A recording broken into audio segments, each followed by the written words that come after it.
All right, good morning, boys and girls. I'm back out here. Got my tire. Gonna put it back on. I thought I was gonna get by, as I have in the past, with just being able to put a new tube in it, because when these tires that are on these Dayton wheels, that means they're tubed, and when they go down, most of the time you can run them and you won't have any problems with hurting the tire. I was loaded with the 953, which is normally not an issue. However, I think that tire was one of the older ones that I had on here, so it had probably gotten a little brittle from the heat cycles. And so anyway, I ran it about 3 or 4 miles with it being loaded. It wasn't squatted down all that much. It was some, but not all that much. But anyway, I posted a picture of it on the community tab. The inside of the tire was fractured, so there were splits mainly around the sidewall, areas on both sides, and some in the middle of where the tread would be as well, on the inside of the tire. So that tire was stressed enough that it actually pulled apart the rubber. There didn't appear to be any metal sticking out, and probably could have put another tube in it and ran it for a little bit, but to me it makes more sense just to go ahead and replace the tire. And these tires are not cheap. They are extremely expensive, so I try to run them as long as I can. Unfortunately, this one I really had no choice, because if I get out I'm moving to a job and that tire blows, I've just wasted a $40 tube, and then I've got downtime. So I'd have to pull over in a parking lot or something, pull the tire off, and then I'd be back. So time is of the essence. It, to me, makes more sense. Bite the bullet now, pay for a new tire, get it on down the road, and continue to make some money, versus having a bunch of downtime. So anyway, that's my thought process on that. That's the reason why I just went ahead and bought another tire and tube and flap that goes inside, because on these Dayton wheels, they're not like a Bud wheel, see, that's like on the cab over, or like on the dump truck, that have lug holes around here. Those are Bud wheels. These are Dayton wheels, the same that the Lowboy has on it as well, which is pretty common for these type trailers. But that's the way that that Dayton wheel's set up. A Dayton wheel has these wedges, and these wedges, once the other wheel is on, these wedges go in here like this, and then the nut goes on like this. And if I can get this stupid thing on there, like that. And then as you tighten the nut up, the nut pushes the wedge in, and the nut pushes the wedge in, and you can see how the wedges are sloped here. So the further that you push it in, the more that it pushes out on the wheel, which tightens the wheel up. These type of wheels have been around forever, and they're a good wheel. They do have a ring on the back that you have to pull off to get the tire off. A lot of people freak out.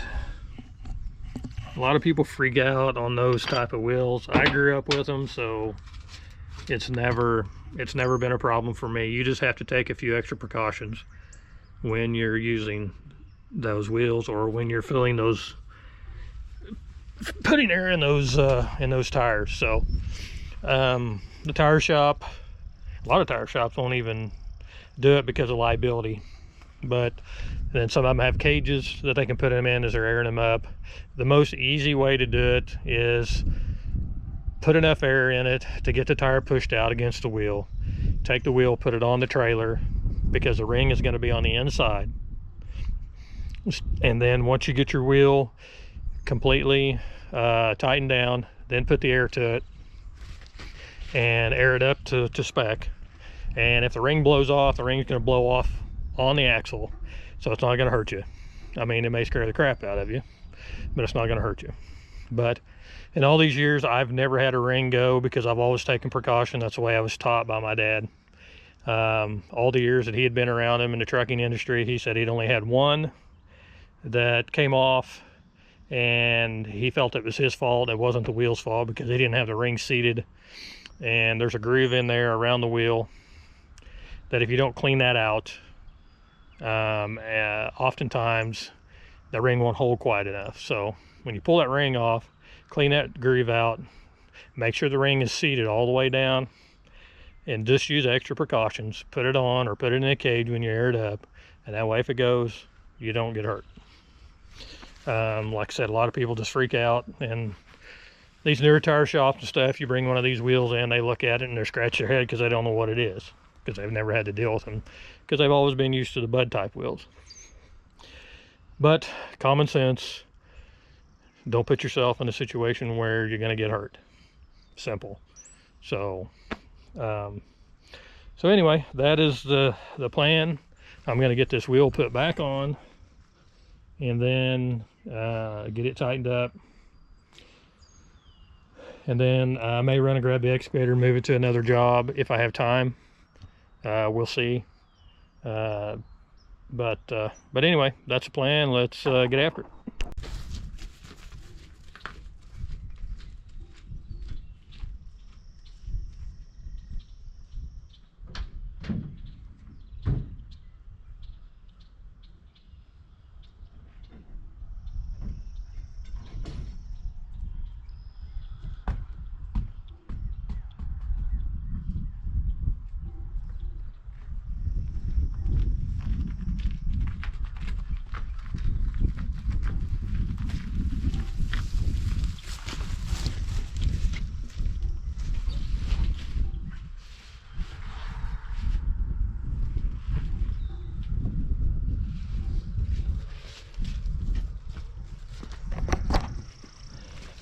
I'll show you this ring that I was talking about. This is the inside of the wheel right here. See this ring right here? This is the ring I was telling you about that goes around. It has notches here, here, to take a tire tool, you stick down in there. After the tires, you let the air out of the tire. You take and you stick that tire tool in here and you pry this ring off. This ring will come out because there's a lip right here on this, and then there's a part of this ring that slides inside this lip. So you take and you pry this out, pull it away, pull it out, and then you just take your tire tool, and again there's another indentation here. Once you get it so far, you can take, and this ring will come off. This ring right here will come off. And then all you got to do is take your tire and literally lift it off of the wheel, because this is your bead, and the bead goes on the wheel, and that is all you have to do. So I mean, literally your tire is loose. So sometimes you'll have to break the bead, which will be on the outside over here. Sometimes they'll get stuck. So most of the time you can just jump up and down on them, or put a 4x4 block in here to raise it up off of the floor, and then you just jump on the outside of the tire and it'll just pop that bead loose. So most of the time. Sometimes you have to hammer them, but not too often.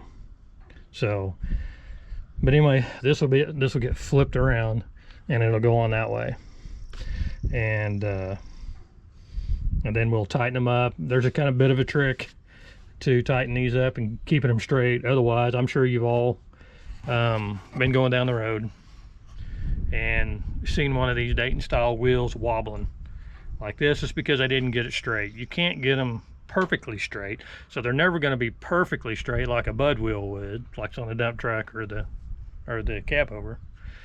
But there's little tricks that you can use to get them pretty close. So like I said, most of the time you can't get all the wobble out, but you can at least get them really close. So anyway, I'm gonna fire my jack up, which is the loader, and then I'll raise the trailer up because these tires set up underneath the trailer, the outside rail. So you take this and you raise it up, and it actually pulls the trailer away from the suspension so you can get this slid back on. So anyway, that's the plan.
Something real quick. I've had a couple people ask me why I always, on this machine, why I always take and tilt the bucket at the end of the day and keep the bucket tilted down. So basically, take the bucket, tilt it down, and put the teeth in the ground instead of just laying the bucket flat on the ground. Well, I'll show you. This being a multi-purpose bucket, as Cat calls it, or a lot of people call it a 4-in-1 bucket. We've had a lot of rain in the last day, and the reason why you have to turn these buckets over if they're multi-purpose or a 4-in-1 bucket is to keep this right here from happening. See, there's water in here, and if you lay this bucket flat on the ground, water will get in here like it is right now, and the seal, the dust seal that sits in here that rides on this rod has a metal backing. And what happens is that metal backing will rust and will deteriorate this seal and allow this seal to pop out or just come apart. And then when it does that and you leave this setting, the water can run down inside the cylinder. So on these multi-purpose or 4-in-1 buckets, as everybody calls them, tilt them down at the end of the day, and that way the water can't get in there and screw up the seal or screw up the inside of the cylinder. Both of these cylinders have been repacked before because of that very reason. The seals were shot and they started leaking.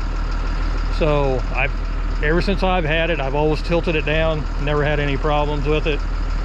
So just make sure 4-in-1 buckets, tilt them down, guys, before you shut it off. Or you just got a potential to have a cylinder, go bad. So anyway, 4-in-1 bucket 101.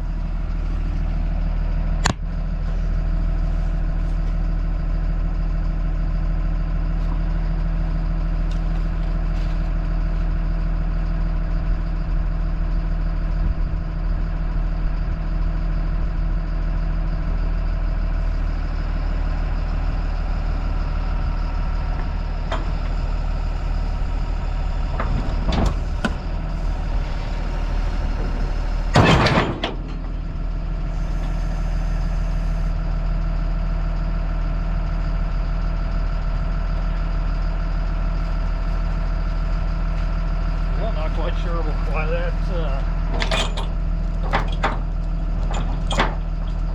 decided to do that. There again.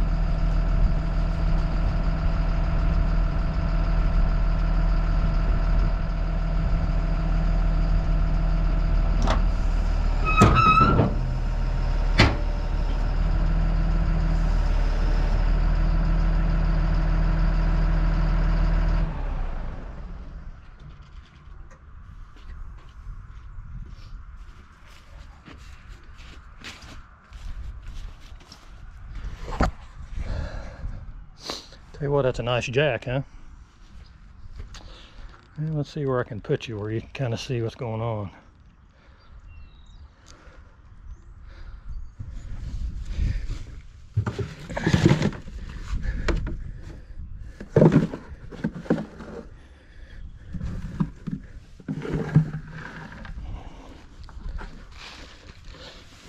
I may have to end up by letting this down. Whoa.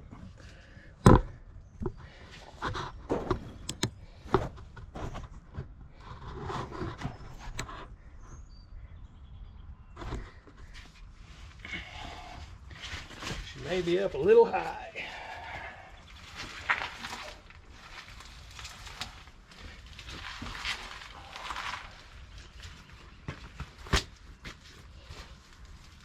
And ground some wet. All right.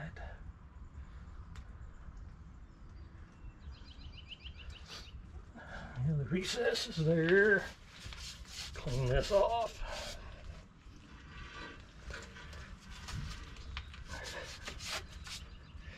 Dust and crap will get in here too, so around this ring, because this ring actually comes off.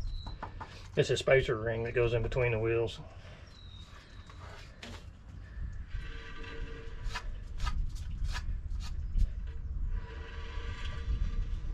But you want to offset your valve stems too, so these hubs have a recess for the inside wheel where the valve stem sets in that recess so it doesn't rub on the valve stem.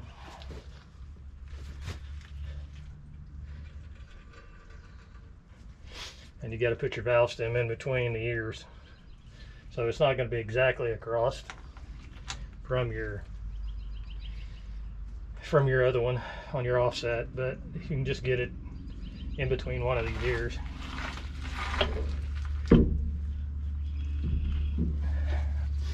This is where a tire tool comes in handy. Let me see if I can grab that bar. I don't have any tire tools here with me, but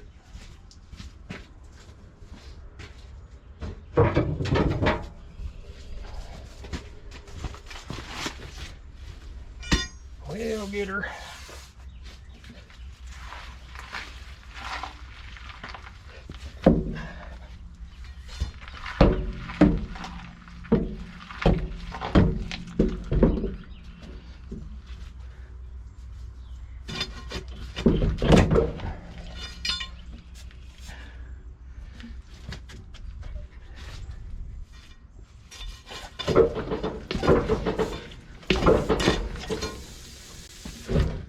Gotta be careful, I don't want to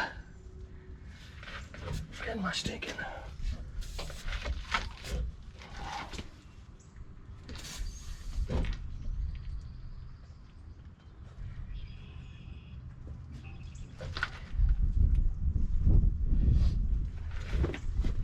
Getting all stinking muddy. I just screwed the cap up because I wasn't paying attention.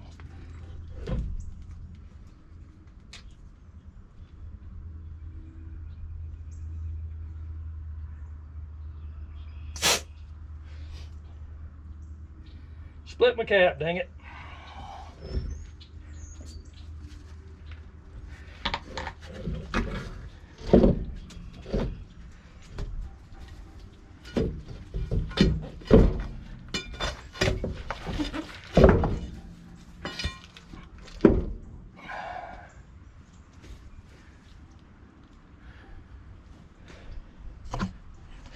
I'm going to try to get your valve stem in between the ears.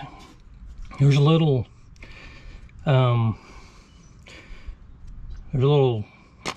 pieces welded right here and right here around the valve stem, and the reason for those are that if these wedges come loose and it allows the wheel to twist, these ears will hit this, or the wedges will hit this, and will stop it from coming in and busting your valve stem off and dumping all your air out. So the wedges will come up and hit these, and that's the purpose for that.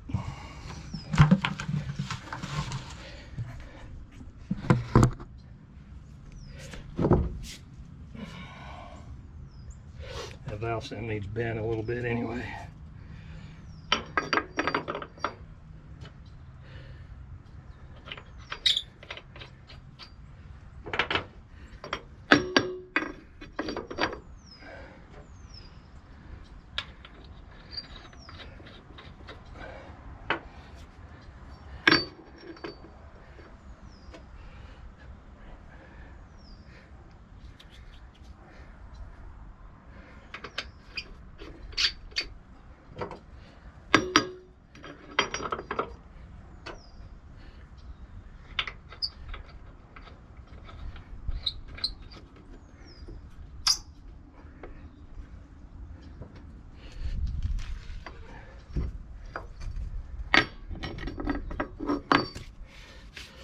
careful and get all your dirt and crap out.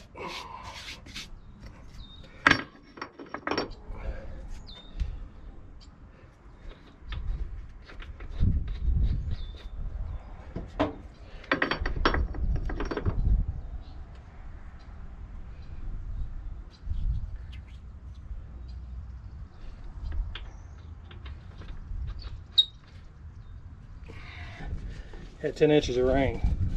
So what you want to do on these is just kind of snug them up kind of equally all the way around to get them started.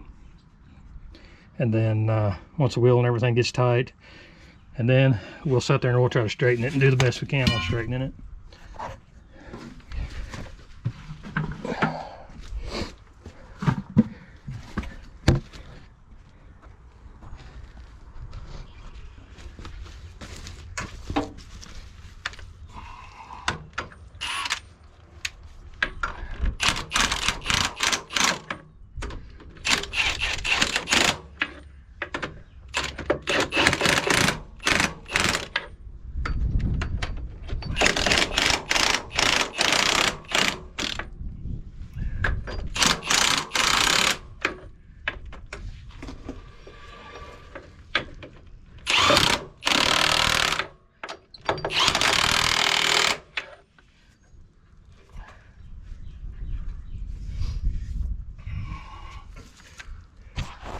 So anyway, you want to try to get these even, and what I mean by even is the gap between this ear right here and this gap here. You want to try to get that even on all of these starting out. They're all pretty close, and then you just kind of start working them in from there.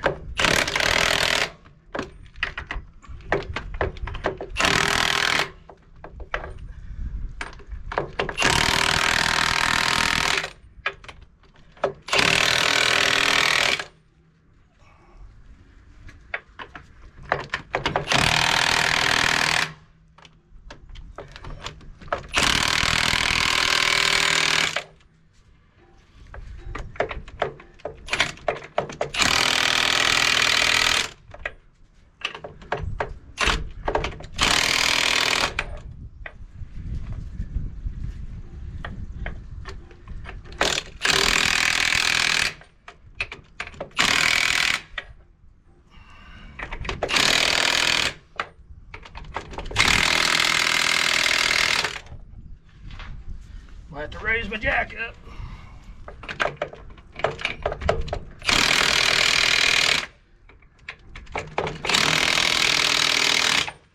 Raise my jack up and we'll check and see how straight they are.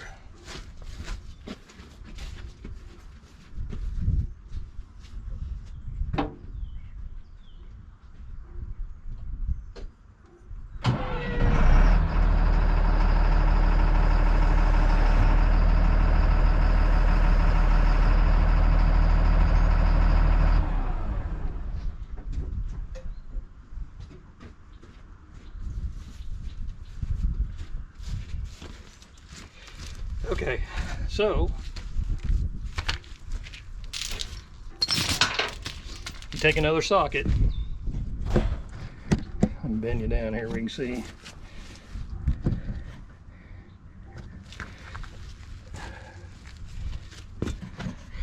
And let's move you over here.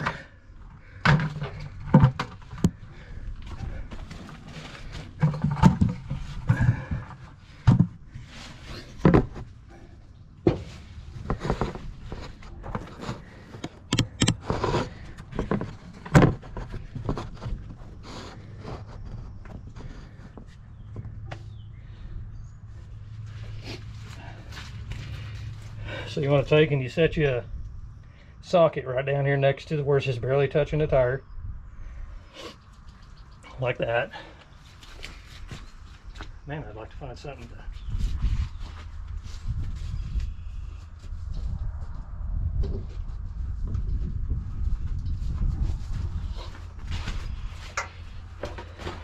kind of help me there a little bit, mess my funnel up.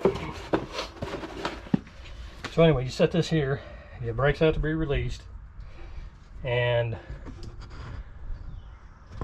spin the tire and watch the distance in the gap between the socket and the tire.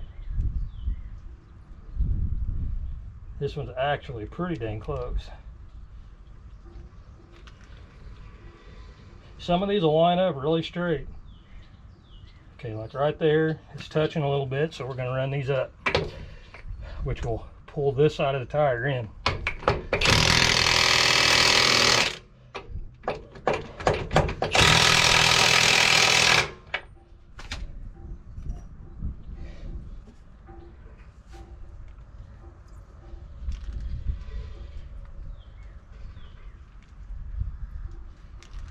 That thing is about as straight as you're going to get. It's 1/8 of an inch.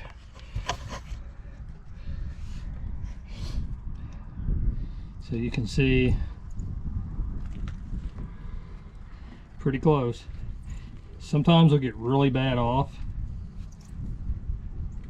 If they get really bad off, I mean, it'll bump this socket, so you know that that is a point that has to be in. Sometimes you even have to tighten these up or loosen the upper ones up, tighten the lower ones up to get it to reset itself.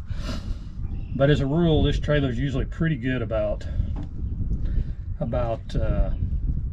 lining up relatively good. So anyway, we'll just take and run these up, make sure they're tight.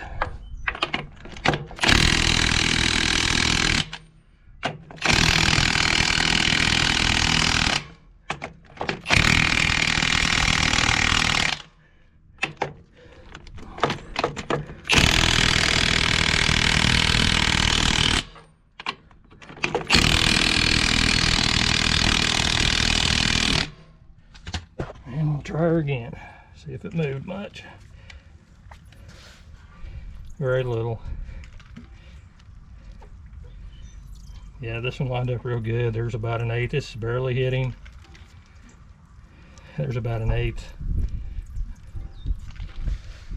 Main thing is to get them tightened up. But for this trailer's really been good for the most part as far as lining these up, because when these ears hit the wedge ears hit the ears on the hub, it's usually pretty straight. Not all of them will set up like that, but this trailer's always been pretty good about that. Again, valve stem in the center. As I mentioned, there's a recess in this hub, and the inner valve stem sets inside that recess. Again, here's your ears here that are welded on the wheels, and if this loosens up, these wedges will hit and stop there and won't take your valve stem out unless they're just really loose.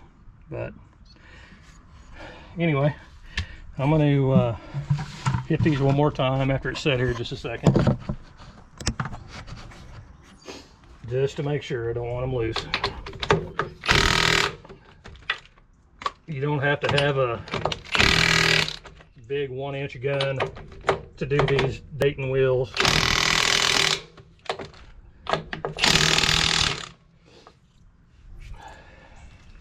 A 1/2-inch gun will get them tighter than they need to be.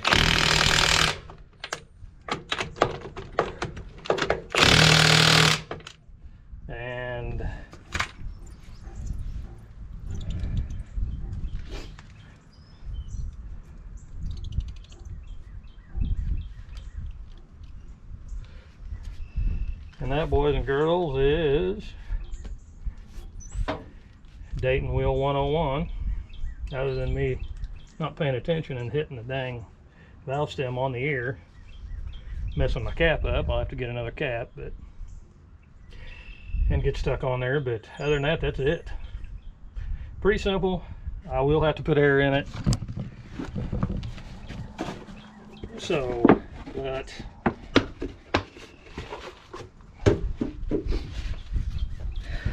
but that's just it. Like I said, a lot of people freak out over these Dayton wheels, and they're not a big deal if you just use some common sense. Just like anything, use some common sense.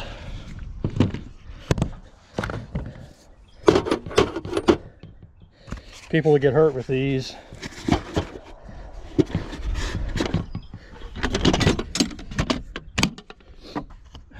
people that get hurt with these kind of wheels 99% of the time just start using their dang head. So, but anyway, guys, that's pretty well it. I am going to try to get moved to another fence row clearing job. I'm going to try to get the excavator moved over there here in a little bit. So anyway, we're going to end this video now. Don't forget, like and subscribe. Leave comments. I've been answering them all. Appreciate been some really good comments. Trolls haven't been hitting much because honestly I've been deleting them and, you know, crap like that. I don't want to have to deal with it. It's stupid. I don't know why people enjoy doing that. It's beyond me. But anyway, so again, we've rained the last couple of days, so that's why I haven't put anything on. Again, I just appreciate it. And my views are down a little bit, and I'm hoping I can get them to come back up. But anyway, we'll see how things go. So again, like and subscribe, leave comments, and we'll see you guys later.